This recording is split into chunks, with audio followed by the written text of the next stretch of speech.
That's the kind of stuff. Yeah, and so Lyle has a really great paragraph here that pretty much boils down one of his main books into, well, I should say half of one of his books that we've read, talking about how we know this just from the Bible.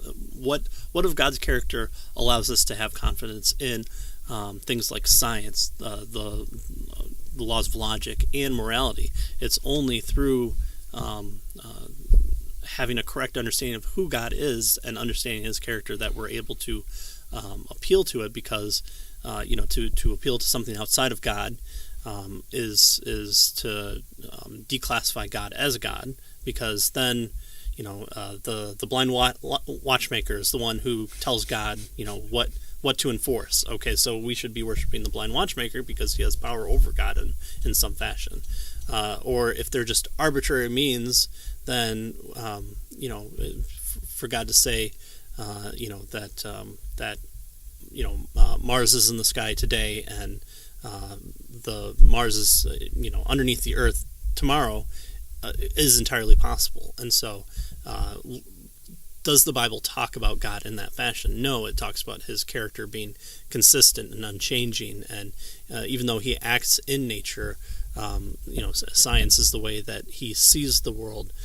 Laws of logic is how God thinks, and morality is the way that God commands us from His own character, His own consistent character, to act. And so when we fall outside of those is what we would call being wrong or sinning, depending on if it's a moral standpoint.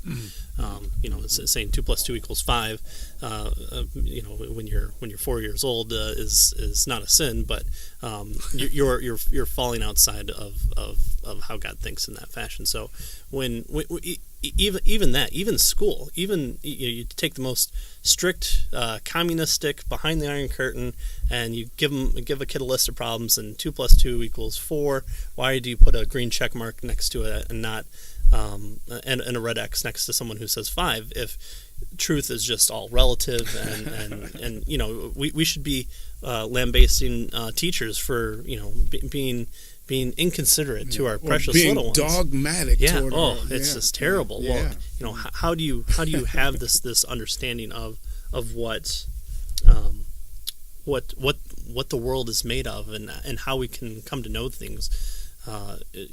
Nancy Pearcey in one of her books that we did, Finding Truth, talks about kind of this application of you have a box, and if you can fit all the things within your worldview into the box, and there's nothing outside of it that escapes it, then you have a consistent worldview. And so that's a good thing to have, because you're consistent and you're able to appeal to it. But if things fall outside of it, saying, so for instance, the only thing that exists is a material universe. That's my box, right? Well, there are lots of things that fall outside of the box, like the laws of logic, right? Other minds, the mind, consciousness, laws of logic, good and evil. If you say something is good or evil, or even I even say that most truth claims come down to a moral claim, because I'm trying to give you truth. Well, is that good or bad? And I think it's good to give people the truth. So 2 + 2 = 4 is a truth claim, and I think it's also a moral claim. And so those things fall outside of a box for postmodernist or naturalistic worldview person. And so we can't appeal to things like our experience, because experiences aren't universal. I've never been to the moon, but I'm assuming other people went to the moon. Yeah.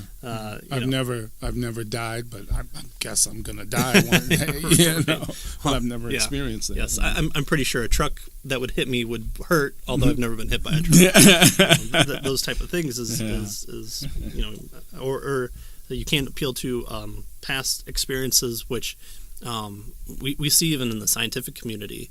What's true today has always been true, but even within their own worldview, that's not been the case, because if you subscribe to thoughts like evolution, you could have punctuated equilibrium, or panspermia again. You can have these appeals to quick, the Cambrionic explosion. Where did all these things come from in a quick period of time? Or, you can say, well, the princess and the frog. The princess kissed the frog and suddenly there was a prince. Oh, nope, that's fairy tale. Right. Well, how is that when, over millions of years you could have that, right? So what if you had this, punctuated equilibrium where a kiss mixed the DNA of the princess to the frog and suddenly you got a handsome prince? It's entirely possible within that. Or, by what basis do you say it's impossible? So experiences of all humanity are not universal.